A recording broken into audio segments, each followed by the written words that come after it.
Welcome back to ஒடுகை 360 channel. இவன் உங்கள் எல்பி.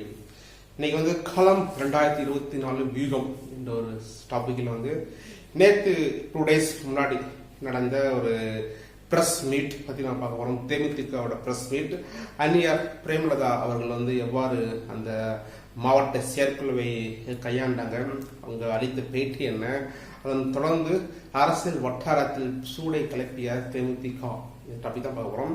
டாபிக் பார்க்கறதுக்கு முன்னாடி நீங்கள் முழு நேர அரசியல்வாதியாக இருந்தீங்க என்றால் இந்த அப்டேட் கண்டிப்பா உங்களுக்கு பிடிச்சிருந்தா கண்டிப்பா நம்ம சேனல் லைக் பண்ணிட்டு கமெண்ட் பண்ணிட்டு நம்ம வியூவை ஃபுல்லா பாருங்க.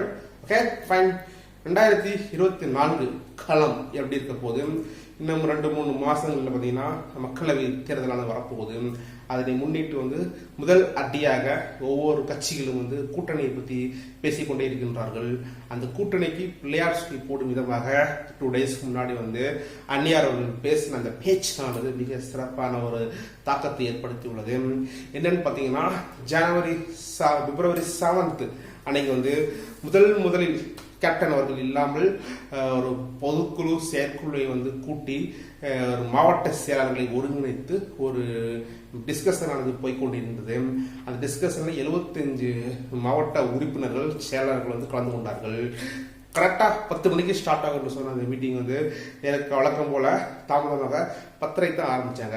10:30 வந்து பிரேமலதா அவர்கள் வந்து கேப்டன் சமாதிக்கு மரியாதை செலுத்தி விட்டு செயற்குழுவுக்குள் போய் ஒவ்வொரு மாவட்ட வாரியாக கருத்துக்களை கேட்டு தெரிந்து கொண்டார்கள். ஒவ்வொரு மாவட்டங்களில் உள்ள குறைகளை கேட்டு தெரிந்து கொண்டார்கள்.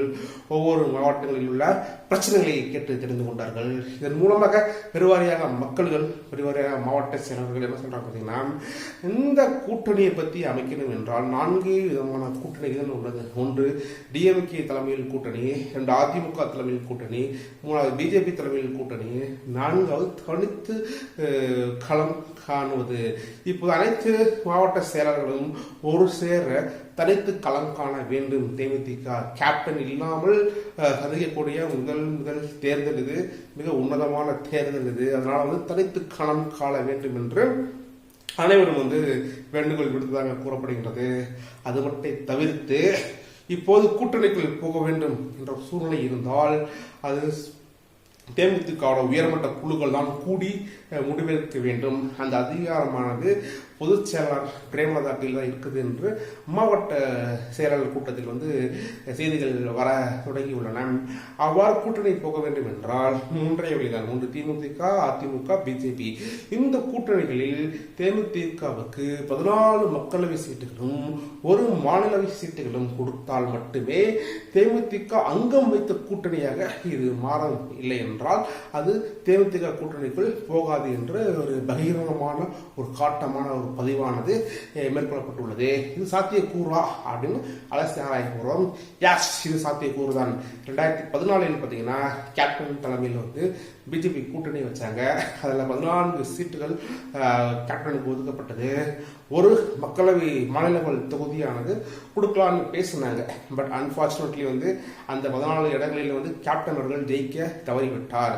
அதனை தொடர்ந்து நடைபெற்ற பதவியேற்பு விழாவில் வந்து கேப்டனுக்கு 3வது வரிசையில் வந்து இருக்கையாக ஏற்பாடு செய்யப்பட்டது. அதன் கோபமாக வெளிப்பாடாக பிரேமலதா அவர்கள் அன்றைக்கு வந்து இந்த பதவியேற்பு விழா, மோடி பதவியேற்பு விழாவை தவிர்க்க வேண்டும் என்று சொல்வதன் காரணமாக அந்த விழாவுக்கு கேப்டனால் போக முடியவில்லை. இது ஒரு பக்கம் இருக்கு. அதே சீட்டை தான் இப்ப கேட்கிறோம். 14 மக்களவை தொகுதி பிளஸ் 1 மாநிலங்களவை தொகுதி. இந்த கோரிக்கையை எந்த கூட்டணி ஏற்றுக்கொள்கின்றதோ அந்த கூட்டணியோடு கைகோர்த்து 2024 களம் காண தேமுதிக ரெடியாகி கொண்டு வருகின்றது. ஓகே, இதை பத்தி நம்ம அரசியல் வல்லுநர்கள், அரசியல் விமர்சகர்கள் என்ன சொல்றாங்க பாத்தீங்கன்னா, 2014 பாத்தீங்கன்னா 10.7 வாக்கு வங்கியால் இருந்தது கேப்டன் இருந்த தலைமையில். அதுக்கப்புறம் வந்து நடைபெற்ற 2019 தேர்தலில் மக்கள் நல கூட்டணி வச்சு ஒரு தேர்தலை சந்தித்தார்கள். அதிலும் பார்த்தீங்கன்னா கேப்டனுக்கு மிகுந்த வாக்குகள் வந்ததாக சொல்ல தெரியல. ஓகே, அதன் காரணமாக இன்னைக்கு வாக்கு வங்கி எப்படி இருக்குது, தேமுதிகவோட வாக்கு வங்கி எப்படி இருக்குன்னு பார்த்தீங்கன்னா 0.42% மட்டும்தான் தேமுதிகவோட வாக்கு வங்கியானது இருக்குது. இந்த இக்கட்டான சூழ்நிலையில் 16 மக்களவை தொகுதி பிளஸ் 1 மாநிலங்கள் தொகுதி சாத்தியக்கூறா? கண்டிப்பா கிடையாதுங்க. ஏன்னு கேட்டீங்கன்னா பிரேமலதா அவர்கள் வந்து கேப்டன் இறுதி ஊர்வலத்தில் வந்து ஒரு 15 லட்சம் மக்கள்கள் வந்து பங்களிப்பை கொடுத்தார்கள்.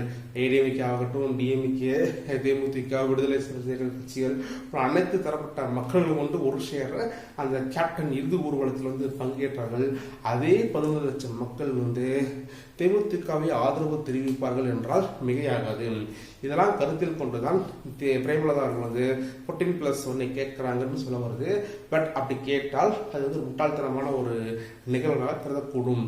கேப்டன் இருந்து களம் கண்ட 2014 மிகப்பெரிய தோல்வி, 2019 மிகப்பெரிய தோல்வி. கேப்டன் இல்லாமல் களம் காணக்கூடிய 2024 தேமுதிக கொஞ்சம் சிந்தித்து செயல்படுவது மிக மிக முக்கியமான ஒரு காலகட்டம். இந்த அப்டேட் கண்டிப்பாக உங்களுக்கு பிடிச்சிருக்கும். அந்நியார் கொடுத்த பதிலும் சரி, நம் ஊடகவியல் கொடுத்த விளக்குறையும் சரி, அரசு ஆராய்ந்து ஒரு தீர்க்கமான ஒரு நல்ல ஒரு தேமுதிக முடிவை எடுக்கும் என்பதில் எந்தவித மாற்று கருத்தும் கிடையாது. இது போல காலம் 24 அடுத்த டாபிக்கை பற்றி பேசுறதுக்கு நாளை பார்க்கலாம். அதில் வந்து உங்களுக்கு பாய் சொல்லி விடைபெறுவது உங்களின் நான் channel. Bye, take care, see you.